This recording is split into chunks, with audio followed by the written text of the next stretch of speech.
Biology 1010, Presentation Number 3, Cells. We talked about cells in our very first presentation in Biology 1010. You might remember that the cell is the basic unit of life. It's the smallest part of life that has all of life's characteristics. Now, cells were not always recognized, and cells were not always recognized as being so darn important. Back in the 1820s, two gentlemen, one by the name of Schwann and one by the name of Schleiden, came up with something called cell theory. These two gentlemen actually came up with this idea independently, but their names became linked into this idea called cell theory, which states all living things are made of cells. If all living things are made of cells, it means that cells are an absolute required criterion for being alive. If you're not cellular or you don't have cells, you can technically be alive.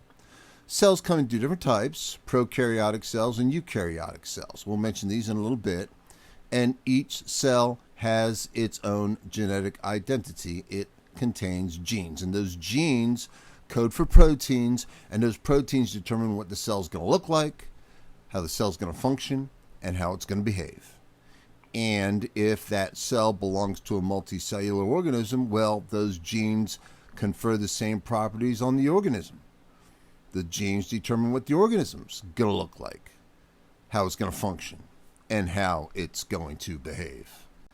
Now, it doesn't matter where we're talking about a single cell in a single-celled organism. Doesn't matter whether we're talking about a bacterium.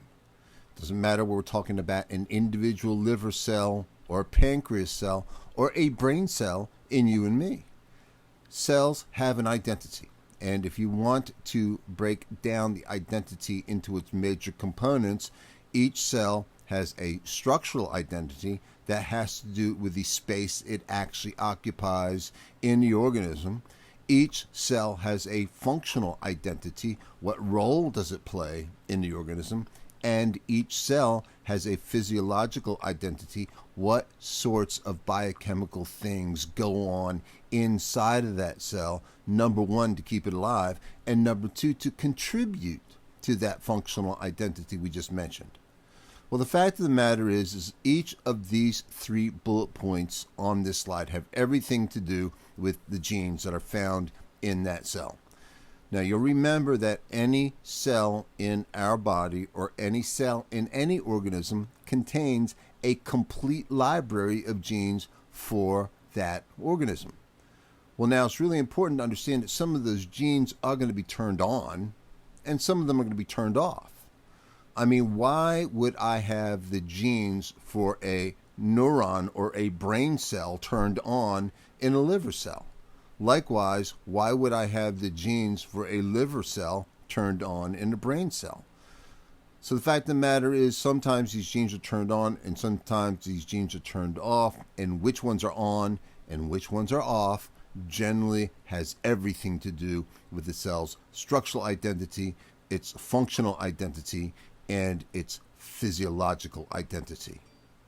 So take a look at the illustration. Cells in the pancreas, they do a number of different things.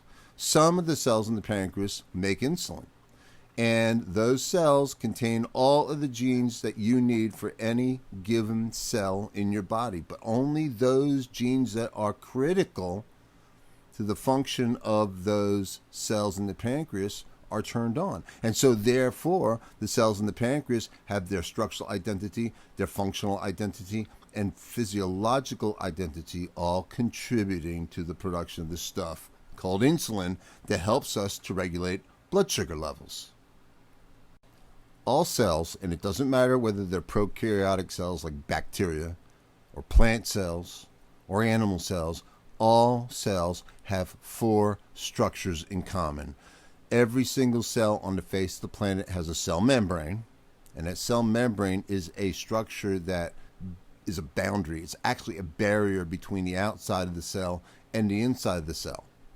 And the cell membrane sometimes goes by a couple other names, and I will need you to know those names. Cell membrane is sometimes called the plasma lemma and is sometimes called the plasma membrane. Now, the cell membrane surrounds the three-dimensional contents of the cell, and the three-dimensional contents, that is the filling inside the cell, we're going to refer to as cytoplasm. There is DNA in every single cell, and remember the DNA is the stuff that contains the genes, the sequences that make the proteins that determine every aspect of that cell's life. And then finally, every single cell on the face of the planet has ribosomes. Now we'll talk a little bit more about ribosomes in a few slides. Suffice it to say right now that ribosomes are tiny intracellular structures. They're found inside the cell, and their job is to make protein. So ribosomes really finish off what DNA begins. DNA codes for the proteins, ribosomes make the proteins. So make sure you know there are 4 structures all cells have in common. I can't really say I ever asked this question at any point in my life, but it stands to reason. We know that there are cells, and we know that cells are microscopic. So why is it that cells are so darn small? We're about to provide an explanation for this. Smaller cells have a greater amount of surface area compared to their volume. The surface area is the amount of square microns, or amount of square area that surrounds the cell. And the more area you got, the more you're able to move things into or out of the cell. If you think about it, the surface area is the place where resources are supplied to the cell. So what the cell is going to want to do is the cell is going to want to create maximum surface area to volume ratio. Take a look at these 3 cells at the bottom of this slide. There's a really, really big cell, and there's a middle-sized cell, and there's a really small cell. Let's start with the middle cell at the very left. That very little cell has a volume of 1 cubic micron and a surface area of 6 square microns. In other words, for every 1 micron, I've got a total of 6 square microns providing resources to that cell. It's a ratio of 6 to 1. Let's take a look at the next cell. It's a little bit bigger, but now I've got a volume of 8 cubic microns. It's bigger. Well, yeah, the surface area is bigger too. It's 24 square microns, but the ratio is a bit different. You remember that the small cell over there was a 6 to 1 ratio, but now the surface area of 24 to a volume of 8 cubic microns is a ratio of 3 to 1. So there isn't quite as much surface area supplying that volume with resources. Look at the really, really big cell. The really, really big cell has a volume of 64 cubic microns, but a surface area of only 96 square microns. Well, Dr. Kness, 96 sounds like an awful lot. Well, it is, but compare it to the amount of volume.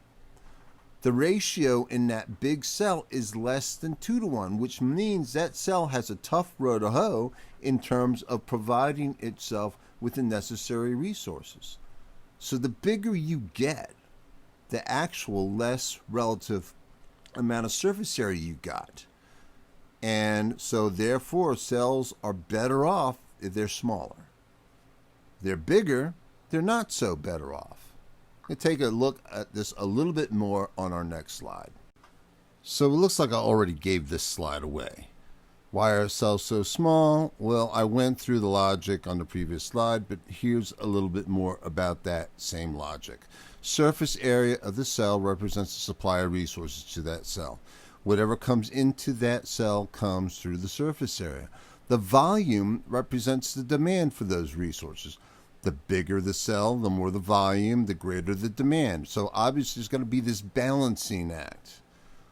The greater the amount of volume, the less amount of surface area. The smaller amount of volume, the greater amount of surface area. At some point, I got the perfect balance between the two. So as the cell gets bigger, the surface area increases at a lesser rate, and therefore, the bigger the cell, the less supply. So take a look at the pictures at the bottom, the exact same cells we saw on the previous slide. Less demand, more supply for the smallest cell. That's a good deal. More demand, less supply for the larger cell. That's a bad deal. And at some point, that cell gets so big that there will not be enough surface area to supply the demand that the volume is calling for. That's one of the reasons why cells are so small. It's a balancing act between supply and demand. Supply, the surface area. Demand, the volume. All right, earlier I told you I was going to rehash the difference between prokaryotic and eukaryotic cells. We actually covered that in our first presentation, but like right now, we're going to make sure we remember prokaryotic cells are bacterial cells. They're very small and they're very simple. They do not have a membrane-bound nucleus. It doesn't mean they don't have DNA. It's just not contained in a nucleus. And they do not have membrane-bound organelles. The DNA, take a look at the illustration there, it's spaghetti. And that DNA is located in an area or a region of the cell called a nucleoid. Don't get confused. Nucleoid is a region. Nucleus is a structure. Now, even though that DNA looks like spaghetti, it is ultimately a simple circular molecule, and it is DNA all by itself. It is not packaged with proteins. Not too long from now, we will take a look at eukaryotic cells, and we'll realize that eukaryotic cells have DNA packaged with proteins. Prokaryotic cells, not so. Let's take a look at prokaryotic cell structures. Before I run down the list here, I want you to take a look at this illustration. If you don't like the illustration, you want to see something else, just go to Google, click on images, and go for prokaryotic cell structure, and you will see 1001 images of essentially the same thing. So the amount of images out there are unlimitless, and so you could technically find anything that would appeal to you. This one I liked. It's fine. We're going to run down the structures of a prokaryotic cell. A prokaryotic cell will have a cell membrane. A prokaryotic cell has something called a cell wall. Now, a cell wall is a non-living rigid structure that occurs outside of the cell membrane. So if you take a look at this illustration here, the cell membrane is in orange and the cell wall appears to be in purple. Outside of the cell wall is kind of a goopy layer of material called the capsule. Sometimes it's really loose and gelatinous. Sometimes it's really like hard jello. It functions basically in adhesion and protection. If a bacterium wants to stick to something, capsule does it. If the bacterium wants to be protected from something like your immune system, capsule helps that out. So capsule, the outermost layer, cell wall, a little bit inside that, and then cell membrane inside that. Now the cell membrane encloses the contents of the cell, I should say the living contents of the cell, which is the cytoplasm. And the cytoplasm contains ribosomes, structures that will be involved in making protein. Then there will be the nucleoid, that region where we find the DNA. There's only two other things on this list I need to mention. Pili, which are those little furry hair-like things that are sticking out all over the surface of the cell, also aid in adhesion. Most of you guys are aware of the fact that if you go to bed without brushing your teeth, the next day you wake up, your teeth feel really, really slimy. And then one reason why your teeth feel really slimy is they're covered with bacteria. And those bacteria have literally welded themselves, glued themselves to your tooth surfaces through the agency of these pili. It's going to take a lot of brushing to get those off. And then many bacteria, not all of them, but many bacteria have something called a flagellum, flagella plural. And you see that's like long whiplash looking like thing at the bottom of the illustration.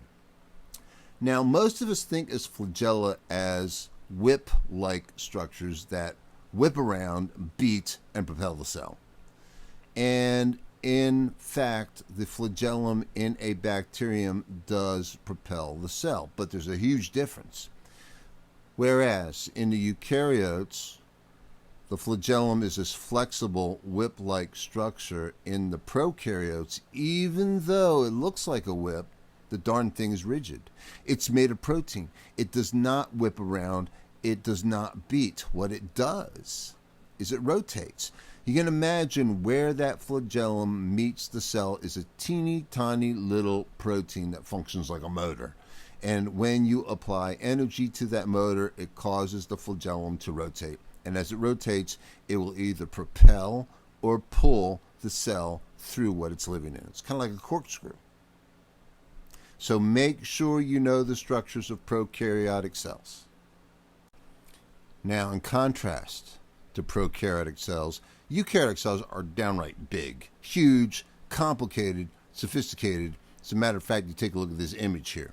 And obviously, yes, it is an artist's rendition, but there's a heck of a lot more going on in this cell than the cell we saw on the previous slide. Eukaryotic cells are cells that are characteristic of animals, plants, fungi, and protists. The big difference between eukaryotic cells and prokaryotic cells is that eukaryotic cells have a membrane-bound nucleus. You'll see it in purple in the picture there. And they also have a hodgepodge of membrane-bound organelles. The word organelle means tiny organ. So these are little itty-bitty structures that do specific jobs for the cell. Obviously larger and more complex, whereas the prokaryotic cells were small and simple. The DNA is located in the nucleus in this case, and it consists of generally multiple long molecules. Each molecule of DNA technically is a chromosome, and that DNA is packaged with proteins, kind of a way of spooling the DNA molecule so it doesn't take up quite as much room in the cell. All right, this slide is nothing more than a long view of where we're headed. Eukaryotic cells come in two different types. They're plant cells and animal cells, as a rule. And those cells are characterized by cell structures. So I see a list here: cell membrane, cell wall, nucleus, endomembrane system, metabolic organelles, other intracellular structures, cytoskeleton, and motility structures. On the next series of slides, we will cover these different structures. That's where we're headed. Okay, so what do we want to know about the nucleus? The nucleus is surrounded by its own membrane, and that membrane is called the nuclear envelope. It's a bit different because it's actually two membranes in one, so it's a double layered thing, and it's perforated. It's got little holes in it, and those little holes are called nuclear pores, and they're kind of like windows, and they're a way that things get from the nucleus to the cytoplasm, and how things from the cytoplasm can get into the nucleus. Now, what I find in my nucleus is all that thread-like stuff, which is collectively referred to as nucleoplasm, but more specifically contains chromatin. I'll probably have to tell you that the artist's view of chromatin are those little threads. DNA is inherently a thread-like molecule, but we're going to package it with those proteins. Remember, I told you just a moment ago that the proteins are used for spooling DNA so it fits more compactly inside the nucleus. So where it says DNA in histones, histones is just nothing more than a more specific term for the proteins that are found packaged with DNA, and the combination of DNA packaged with proteins is called chromatin. The word sounds a little bit like chromosome. All right, there's one more thing in this nucleus, and you'll see this dark red ball smack dab in the middle. That thing is called the nucleolus. And the nucleolus, which literally means small nucleus, used to be considered to be an important part of the nucleus. If you think about it, the nucleus calls the shots for the cell. It's like the control center for the cell. The nucleolus used to be considered to be the CEO, the chief executive officer. In other words, it was the nucleolus that was thought to be calling the shots that controlled the nucleus, which in turn controlled the cell. Turns out that the scientists were completely and totally wrong. The nucleolus has nothing to do with the nucleus operation on a day-to-day or moment-by-moment basis. What the nucleolus does is the nucleus makes something called ribosomal RNA. This is a molecule that makes up ribosomes. You will see the words ribosome precursors there.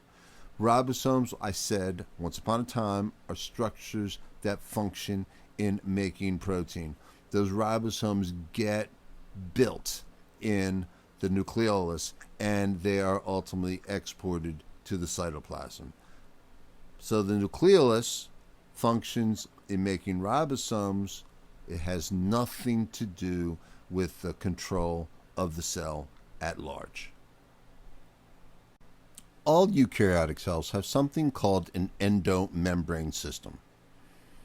Endo means on the inside. It's nothing more than a system of membranes found on the inside of the cell. But what we're going to do is going to take a look at what those endomembranes are and how they work. The first aspect of the endomembrane system I see here is something called the endoplasmic reticulum. Now, I know that's a really, really long term. Sometimes it's abbreviated ER, but what it means is it's a network of membranes. So the word reticulum means inside of the cytoplasm. Endoplasmic reticulum, network inside the cytoplasm. And that network of membranes consists of, as the artist's illustration is showing me, those kind of purplish looking membranes that are found in the illustration. If you went ahead and Googled endoplasmic reticulum and clicked on images, you would get 101 different versions of the same illustration. Now, endoplasmic reticulum comes in two different types. There's something called smooth endoplasmic reticulum and something called rough endoplasmic reticulum. The basic difference is that rough endoplasmic reticulum is studded with ribosomes. Ribosomes are teeny tiny little spherical structures that function in protein synthesis, and they can be scattered all over the surface of the rough endoplasmic reticulum.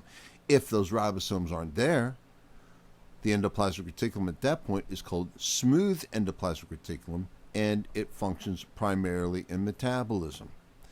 Now, endoplasmic reticulum's job is to primarily crank out raw materials, and making those raw materials, it's going to export them through the production of something called transport vesicles.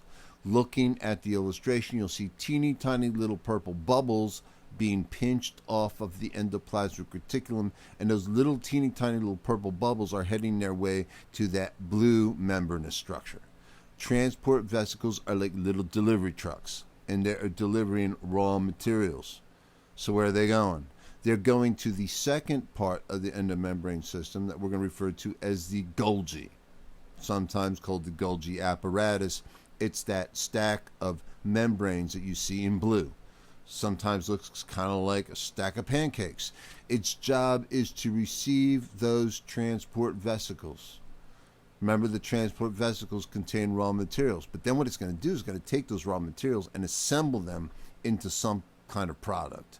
And so the product is going to be exported from the Golgi, and it's going to be exported in its own form of little delivery trucks called secretory vesicles. So you can think of basically the endomembrane system as an awful lot like what happens in manufacturing in any country. You've got raw materials, you've got places where those raw materials are manufactured, they are then exported, they're carried to factories or assembly plants where you put the raw materials together and come out with a finished product. Metabolic organelles are tiny membrane-bound structures in the cell that deal with metabolism. Metabolism is the processing of energy and matter. So bottom line, if it has something to do with energy, it's metabolism. it falls into these two categories. On this slide, we're going to talk about chloroplasts. And on the next slide, we're going to talk about mitochondria. Now, chloroplasts are going to be involved in photosynthesis. You and I both know that photosynthesis is a plant thing. It's not just plants, but it's also algae, which are photosynthetic protists that live in streams and lakes and ponds and the ocean and things like that. The job of a chloroplast is to absorb sunlight and, as a consequence, then make food molecules or sugars that the plant can use. So take a look at the picture. You got the tree doing the photosynthesis thing in the sun. You see the individual plant cells contain those little green structures, which are the chloroplasts, and a close-up view, the chloroplast is seen in the lower left. Now, in a few presentations, we will talk about photosynthesis in detail. But the bottom line is we're creating a food molecule like that glucose molecule that I see illustrated at the bottom right. And you remember that glucose molecule contains stored energy. It's how that plant stays alive. It's how that plant generates the energy to grow, the energy to reproduce. And if an animal should happen to eat some of that plant, well, that stored energy gets in the animal. So plants are the base of the food chain or the food pyramid because they store energy through the action of these organelles called chloroplasts. Now, our second organelle is called a mitochondrion. Mitochondria generally occur in large numbers, and they are found in all eukaryotic cells. I'll find them in animals, plants, fungi, and protists. So chloroplasts were only found in plants and the photosynthetic algae, the protists, but mitochondria are found everywhere. Now, one of the reasons why mitochondria are found everywhere is they are responsible for a process called cellular respiration.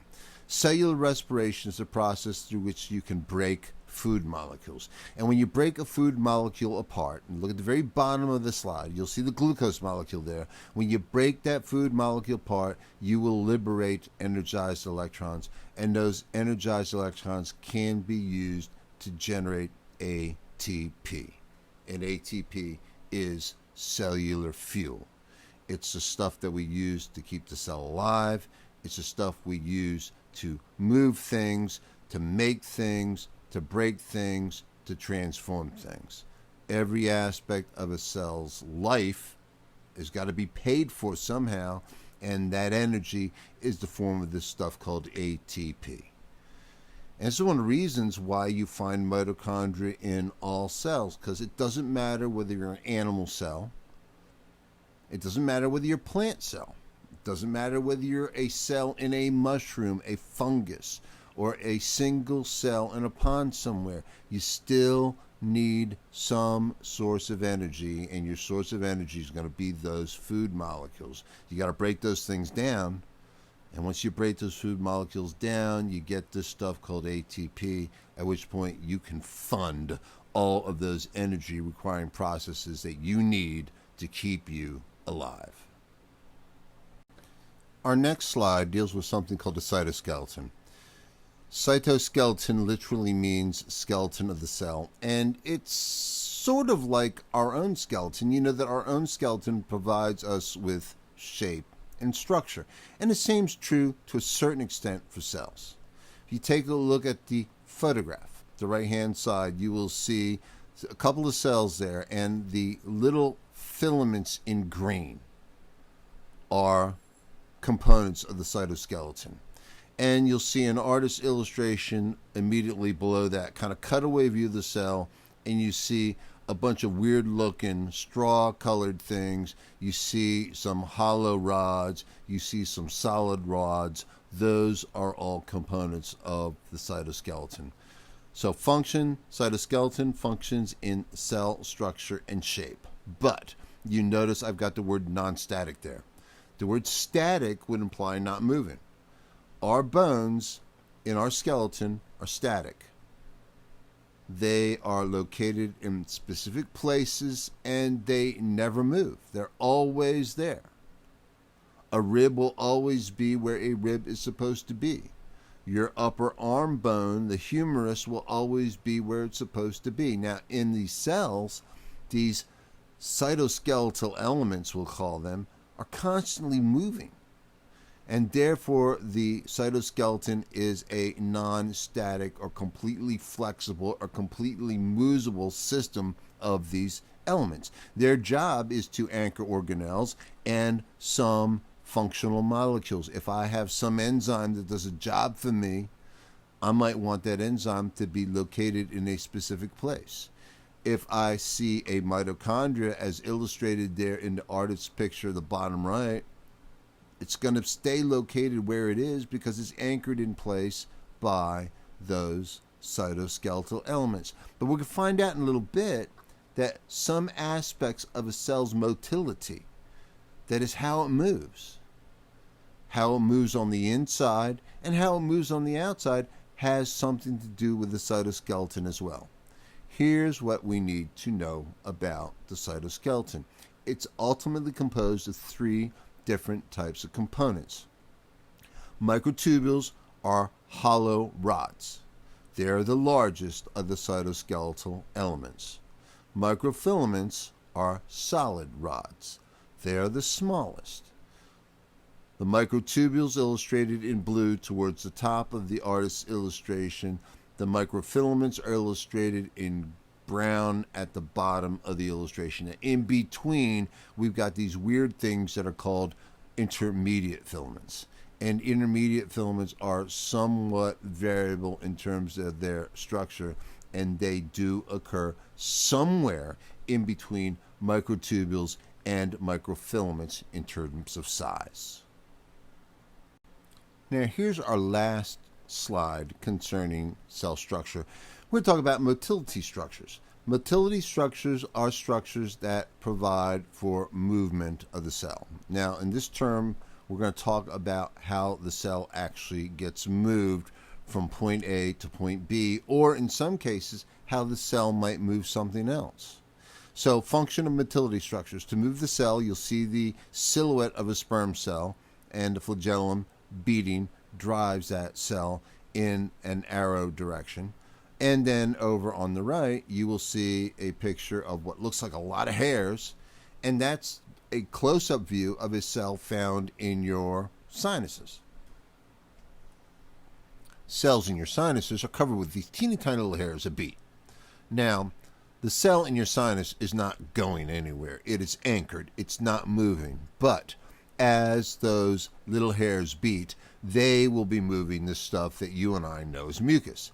It's that kind of slippery, goopy stuff that comes out of your nose, and it's basically a moving conveyor belt of filtration. When you breathe in, all the little dust particles, all the little pollen get stuck on that mucus. And so the function of the mucus depends on that mucus being able to move. And so as the mucus is produced, those motility structures beat. And instead of moving the cell, they move the medium, is the mucus that they exist in. There are two types of motility structures we're going to be aware of: cilia, which are short beating hairs, and flagella, which are long beating hairs. As a rule, cilia are found in large numbers. You take a look at the illustration in the immediate right, you will see a paramecium covered with eensy-weensy, teeny tiny little short beating hairs. Then you will see a sperm cell with a single long flagellum. Cilia, short beating hairs, large numbers. Flagella, long beating hairs, fewer numbers. Now, it doesn't matter whether you're cilium or a flagellum, you all have the same basic internal structure. So let's take a look at the internal structure of a cilium or flagellum. For our viewing pleasure, I've got two artists' cutaway views of a flagellum, and then I see an electron micrograph that is a really high magnification photograph of some cilia in cross sections. If I take a look at the internal structure of a cilium or a flagellum, I will see microtubules. They're illustrated in red, or they'll look like teeny tiny little circles in the electron micrograph. And those microtubules are always arranged in the same basic fashion. Doesn't matter whether it's a flagellum in a human or a cilia in a paramecium. They're always in an arrangement, and that arrangement is referred to as a 9+2 structure. 9+2. Now, what does it mean? It means 9 pairs of microtubules arranged in a ring around a central tube. So count them. You will see 9 paired microtubules in red surrounding 2 in the middle, and you'll also see them on those cilia in the electron micrograph. All cilia, all flagella have a 9+2 structure. All right, let's turn our attention to biological membranes. We're finished with cell structure. We're about to talk about structures that are boundaries. Boundaries between the cell and its environment. Boundaries between an organelle and the cytoplasm around it, or sometimes even boundaries within organelles themselves. We're going to talk about the cell membrane. We're going to talk about organelle membranes. We'll even talk about something called the endoplasmic reticulum. We have touched on these on and off as we've gone through the first part of this presentation. All membranes have a common structure, and a common structure is described as the fluid mosaic model of membrane structure. Now keep in mind, biological membranes are ultimately composed of molecules. You can't really visualize individual molecules, so this membrane structure model we've got here is based on chemical analysis of membranes and what we know about the chemical behavior of some of these molecules. So let's take a look at biological membranes. Okay, the fluid mosaic model is an idea concerning the structure of membranes, and on this slide I see an artist's illustration, and I see 2 types of molecules you and I are already familiar with. In looking at our chapter on chemistry, we understand there are molecules called phospholipids, and phospholipids as a rule are on the small side. You might remember these are those molecules that had a split personality. They have a hydrophilic head that is a polar water-loving head, and hydrophobic tails, which are nonpolar and water-fearing. And when they find themselves in water, they form a bilayered arrangement. And if you take a look at the artist's illustration, you will see those phospholipid molecules, the little yellow molecules with the double tails, form a bilayered arrangement. And hopefully you'll remember that the heads are oriented towards the outside of the membrane, where they're going to be in close proximity to the water molecules that they love. And then the tails, being hydrophobic, are oriented towards the middle of the bilayer, where there will be no water molecules. So they orient themselves in such a way that the molecule is chemically agreeable with what's around it. Interspersed in and about this bilayer is a bunch of big, giant molecules called proteins. We understand proteins are really, really large molecules, and they're functional. They're embedded in the phospholipid bilayer, and they're responsible for most of the functions of the membrane. So I see that the cell membrane structurally is like a picture made of little parts. That's what a mosaic is. Now, those individual molecules are not fixed in position. That's another very important point to be made. Those molecules might be attracted to one another, but they are not fixed in a physical location. So they're essentially floating around, and as they float around, they are not necessarily going to constitute a physical structure. They behave an awful lot like a layer of oil on top of a pot of water. If you pour salad oil in a pot of water on a stove, and the salad oil makes a layer at the top of the pot, you take a big stirring spoon and you stick it through that layer of salad oil. The molecules of the salad oil will part and will allow that spoon to penetrate the salad oil layer, and down it will go into the water. But if you were to remove that spoon those salad oil molecules would seal right back up as the spoon was removed. This is kind of how the molecules in a biological membrane are going to operate. It doesn't matter whether it's a cell membrane, doesn't matter whether it's a membrane surrounding the nucleus, doesn't matter whether it's an individual membrane in a mitochondrion, they all look and behave the same way. So if these proteins carry out the functions of the membrane, what sort of functions are there?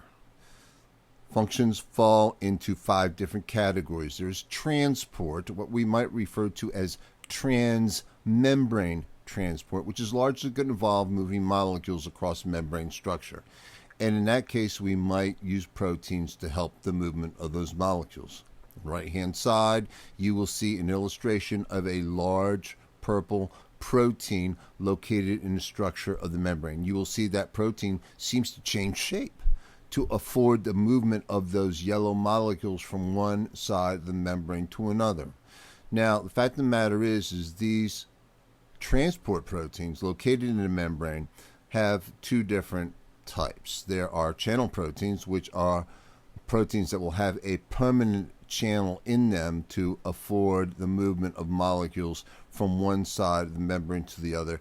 And then there are carrier proteins, which I see specifically illustrated here. And while a channel protein is open all the time, a carrier protein will change its shape to permit the movement of the molecules. Kind of like a revolving door moves to allow people into and out of a building. You take a look at the illustration there, you will see that the carrier protein, in fact, changes shape to afford the movement of those molecules. Well, there are cell recognition proteins, which are kind of little chemical name tags. If you take a look at the illustration immediately below our carrier proteins, you'll see a big fat red protein embedded in a phospholipid bilayer, but you'll also see a series of 1, 2, 3 green ovoid shapes attached in a chain. Those technically are supposed to be sugars. That is a carbohydrate chain. The prefix glyco means carbohydrate. So what I've got is I've got a carbohydrate chain attached to a protein. That's why I'm going to call this a glycoprotein. And that carbohydrate chain, if you note, is displayed on one side of the membrane structure. In other words, it's like wearing a name tag. You wear a name tag on your shirt, it's displayed outwardly. If you take a look at the cell surface, you might see these glycoproteins. More specifically, you will see those carbohydrate chains displayed to the outside of the cell. It's kind of like a chemical name tag. And those glycoproteins, for example, will identify your cells as being different from anybody else's.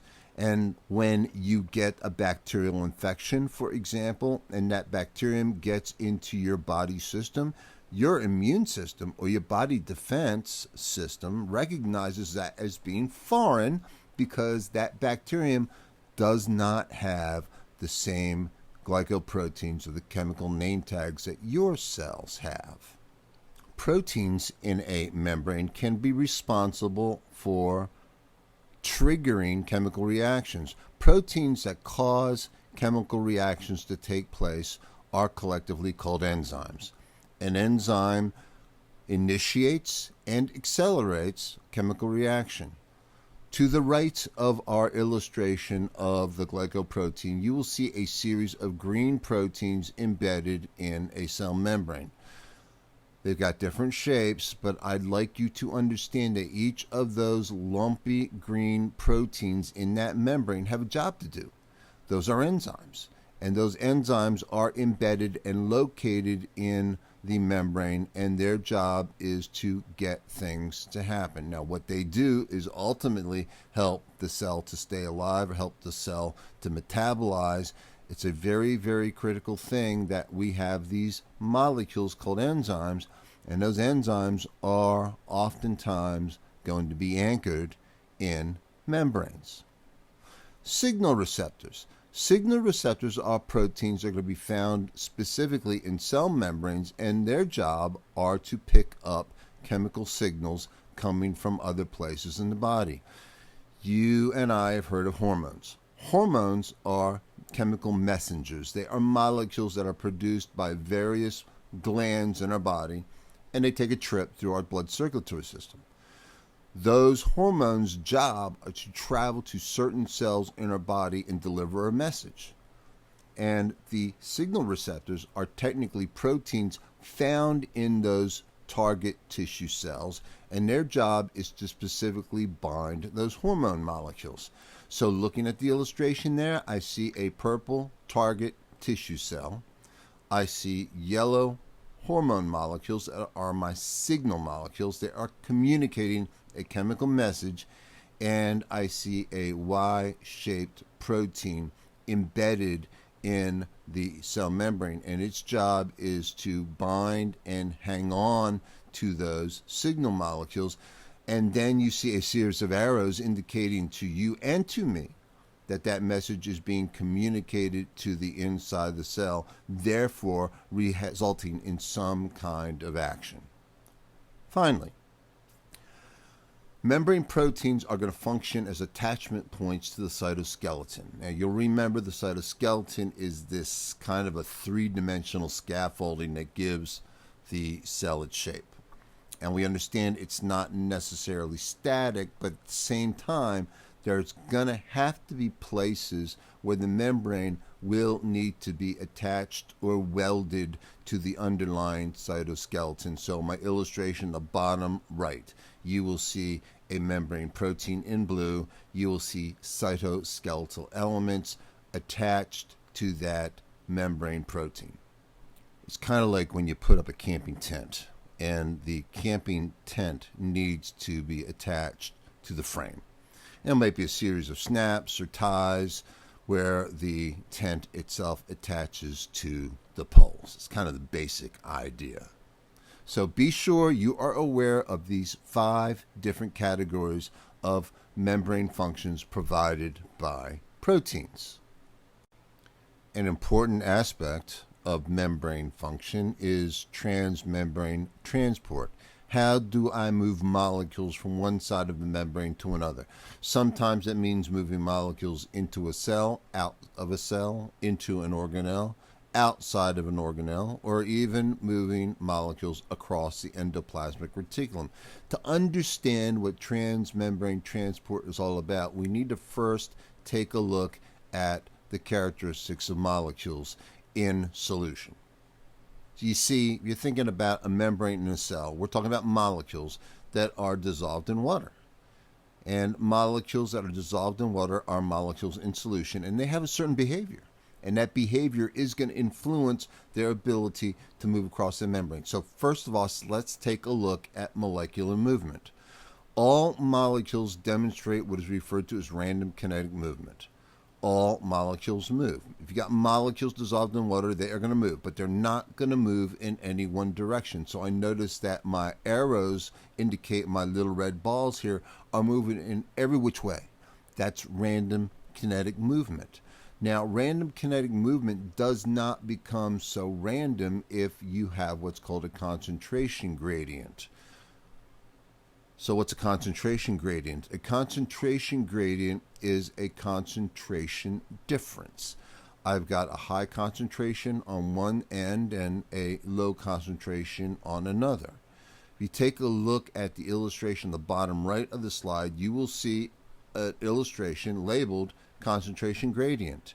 You will see a membrane. You will see a crowd of purple balls on the left and not so many purple balls on the right. That's a high concentration on the left. That's a low concentration on the right. That is a concentration gradient. But the other thing I notice is that there are arrows that indicate the movement of molecules. If those molecules could pass through that membrane, they are going to tend to move from the high concentration to the low concentration.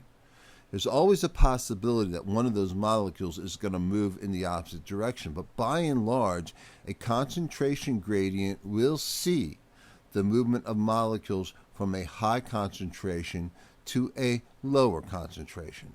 So the arrows indicate flow, and sometimes the molecules will move from the left to the right, sometimes they'll move from the right to the left, but net flow is the overall movement of molecules. And so even though I got a few molecules scooting from the right to the left, the far majority of molecules will be moving in that net flow direction. As a rule, molecules dissolved in water, if they exist in a concentration gradient, will move from high concentration to low concentration.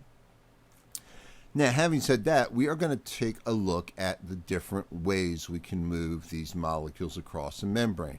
We will have a slide on simple diffusion, a slide on facilitated diffusion, slide on osmosis, a slide on active transport, and then finally a slide on bulk transport, where we're actually moving things that are a little bit larger than one individual molecule. Let's take a look at what is commonly called simple diffusion. I need you to make sure that you concentrate on these bullet points, because they will distinguish simple diffusion from some of these other forms of transmembrane transport we'll be looking at. Simple diffusion involves small nonpolar molecules. If they're small and they're nonpolar, that means they can move through the phospholipid bilayer directly. So I notice on my illustrations here, I see the little blue balls indicate these small nonpolar molecules, and I see they can move through the membrane. No fuss, no bother. I don't need channel proteins, I don't need carrier proteins, because those molecules can pass in between the phospholipids directly.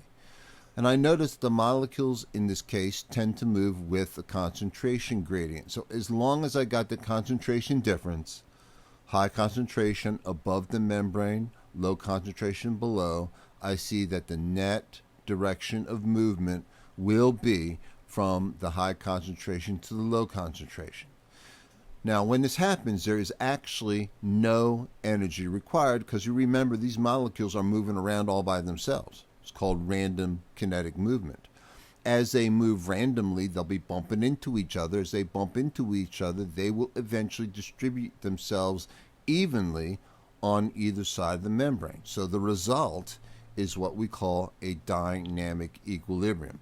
Technically, I've got an equal concentration on both sides of the membrane, and there is no net movement. It means that for any given molecule, I don't have molecules moving from one side of the membrane to the other, but those molecules can still move. So even though there is no net movement, technically I could have one molecule moving from the top to the bottom and another molecule moving from the bottom to the top, but in the long term, there really is no net movement of molecules, because I've got this equal concentration. So a dynamic equilibrium is an equal concentration with no net movement, even though the molecules can still move through the membrane. Simple diffusion, focus on small molecules that can move directly through the bilayer, and they move with a concentration gradient. No energy required. Let's take a look at facilitated diffusion. With facilitated diffusion, we'll notice in this case, we're not talking about small nonpolar molecules. We're talking about large polar molecules. And those large polar molecules will not be able to pass through the membrane directly. We're going to require channel proteins. And if those proteins change shape, I guess we could call them carrier proteins. But in the illustration, you can see that those large blue proteins embedded in the membrane structure function like gates. They are going to be my agent through which these molecules can move. Now, I still got a concentration gradient. Molecules move with the concentration gradient. I got a high concentration above, low concentration below, and because of random kinetic movement of those molecules, they will be colliding with one another, and they will be adjusting their location.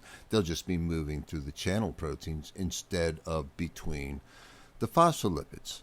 So once again, no energy required, and the result will again be a dynamic equilibrium and equal concentration of molecules, no net movement. Though technically I could still afford movement of a molecule from below the membrane to above or vice versa. But overall, no net movement because of the equal concentration.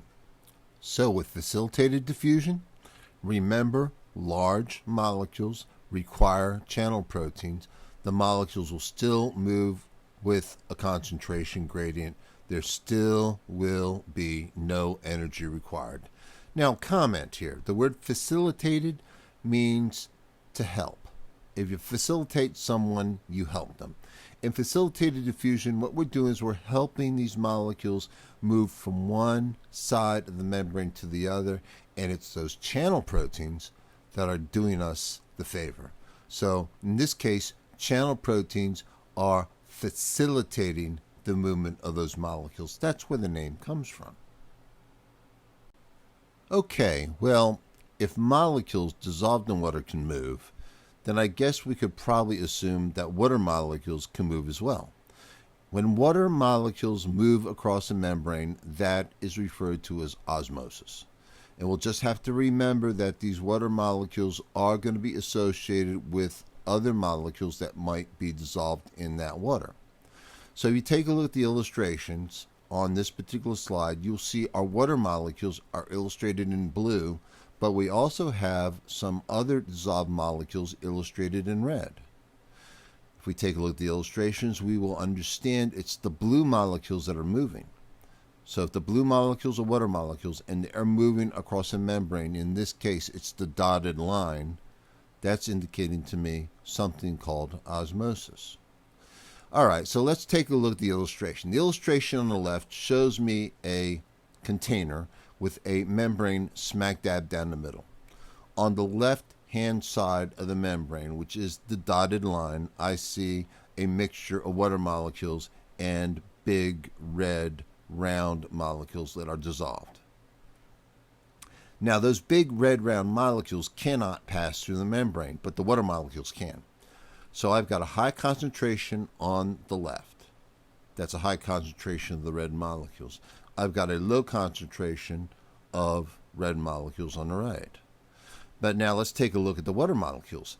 Even though I've got a high concentration of red molecules on the left I've got a lower concentration of water molecules, and I've got a higher concentration of water molecules on the right. So I still got a concentration gradient. In this case, I'm focusing on my water molecules. High concentration on the right, low concentration on the left.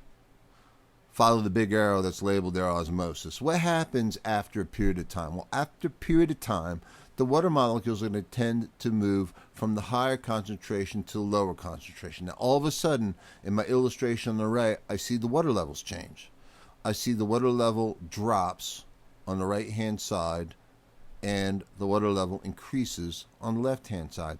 That's because the water molecules are moving across that membrane. The red molecules can't move. So the water molecules are moving from a higher concentration to a lower concentration. They are moving with a concentration gradient. There still is no energy required, and ultimately what we've got here is a dynamic equilibrium of water molecules. Hopefully the concentration of water molecules are going to be equal on both the left-hand side of the membrane and on the right. Even though the water volumes might be different, the actual concentrations are evened out. And there might at some point be no net movement of water molecules. They're not going to be necessarily moving, from the right to the left or the left to the right, even though there might be one or two that might scoot across that membrane. So I've got this equal concentration. I technically have no net movement, even though movement might still exist. So osmosis is the movement of water molecules across the membrane. It's what makes it different from simple diffusion, what makes it different from facilitated diffusion. So far, we've been looking at molecules moving with a concentration gradient. Simple diffusion, they moved with a concentration gradient. Facilitated diffusion, they moved with a concentration gradient. Even osmosis. Water molecules were moving with a concentration gradient. Now, some cases, it might be necessary for us to move molecules against the concentration gradient. Case in point, let's take a look at the illustration at the right. You will see a bunch of molecules illustrated outside of the cell, and fewer molecules illustrated on the inside of the cell. You'll see a protein that seems to be engaged in moving those molecules. Now let's, for the sake of argument, think about those molecules as waste molecules. I don't want them collecting inside the cell. So what I want to do is I want to move them out. Follow the arrow. The protein in the membrane is moving those waste molecules out. But at the same time, I notice there's a high concentration of waste molecules on the outside, which means in my heart of hearts, I am moving these molecules against a concentration gradient. See, the trend would be for those molecules to move back into the cell, but in this case, I'm pushing them against. It's almost like pumping water uphill. Water tends to run downhill. If I want to move water uphill, I need to expend some energy to do so. So I'm going to use a protein in the membrane that's going to function an awful lot like a pump. So you'll see my second bullet says that protein is called a carrier protein. Now you remember carrier proteins change shape. But in this case, you'll see a little explosive ATP up there indicating that I am going to expend some energy to do this. Much like pumping water uphill, I require a pump that I might have to plug into a wall socket to get electricity to cause the pump to work. In this case, I'm using ATP as a fuel for that carrier protein to move those molecules across the membrane. So as long as I'm moving against the concentration gradient, there is going to be an expenditure of energy, and the net result in this case is a disequilibrium. What I'm doing is I'm maintaining a concentration difference. It's going to cost me some energy to do so, but it might be in my best interest to do so. So if you take a look at the illustration at the bottom of the slide, you see the same thing. Low concentration versus high concentration, you will see an expenditure of energy to make sure I can move those molecules against the concentration gradient, and the result is maintaining that concentration gradient. That's what makes active transport different from diffusion, different from osmosis. All right, so let's wrap up this discussion on transmembrane transport with a slide concerning something called bulk transport. Bulk transport is moving big things, not individual molecules. We're talking about big things. It could be solid things, it could be liquid things, and we're moving them either into the cell or out of the cell. So let's take a look at the issue of directionality first.